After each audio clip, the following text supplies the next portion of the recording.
My memo tonight is a cry for reflection by every right-thinking Kenyan. I mean, how is it okay to say, hata kama ni mwizi wetu? Meaning if he's a thief, he's our thief? You see, it has become a tradition to see chanting, sometimes angry crowds accompanying leaders accused of corruption to Integrity Center, where somehow only the leader is questioned for corruption.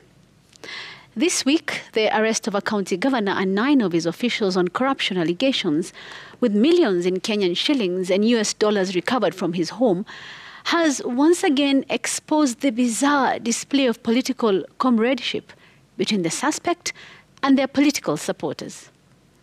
I just wondered how it would go if the EACC randomly picked a cheering supporter and asked them exactly the same set of questions the governor was being asked. Questions like, hey, what is the source of the $13,000 found in the governor's house? And what do you know about the 12 million shillings in bundles? How much do you have in your account? I'm just wondering what kind of answers the cheering mobs could have provided, but let's face it, political supporters, yes, that crowd made of energetic, innocent people, have been turned into an effective weapon by political leaders. It is their refuge when things get hot. It is their hate shield and some sort of defense wall, even when they are facing challenges as personal as corruption allegations. When a finance minister was once put in a corner over the controversial sale of a prestigious hotel, he went to his constituency and told cheering supporters that the anti-corruption agencies were after them and not himself.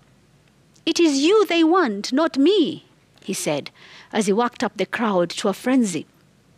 In the end, the minister fell on his own sword. History proves how lonely it becomes in the end. When allegations are graduated and suspects end up in court, the crowds disappear. And the man, rarely a woman, ends up alone on the cold wooden bar of the courtroom dock.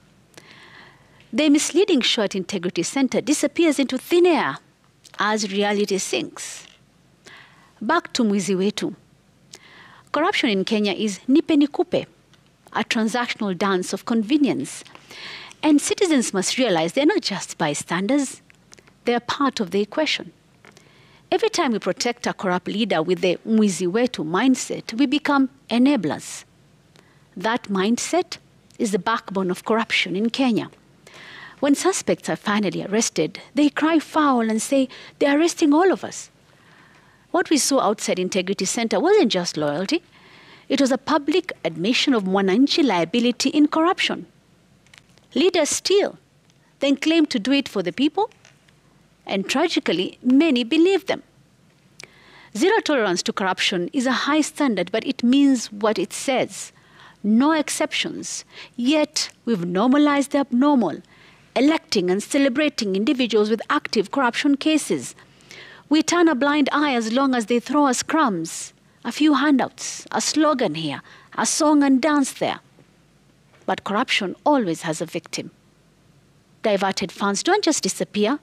They steal classrooms, hospitals, and safe roads. When 2 billion shillings is allocated for road construction and half of it is stolen, that road will likely be poorly built. Accidents happen. Repairs cost more. Lives are lost. And the same leaders come back, offer 50 shillings, and we queue to vote for them again. Until we, the people, decide to treat corruption as a deal breaker, especially at the ballot, it will never truly be an issue. Politicians will continue to talk tough at rallies and do little behind the scenes because they know we'll do nothing. Corruption exists in our very fabric, and unfortunately, we've allowed it to remain so.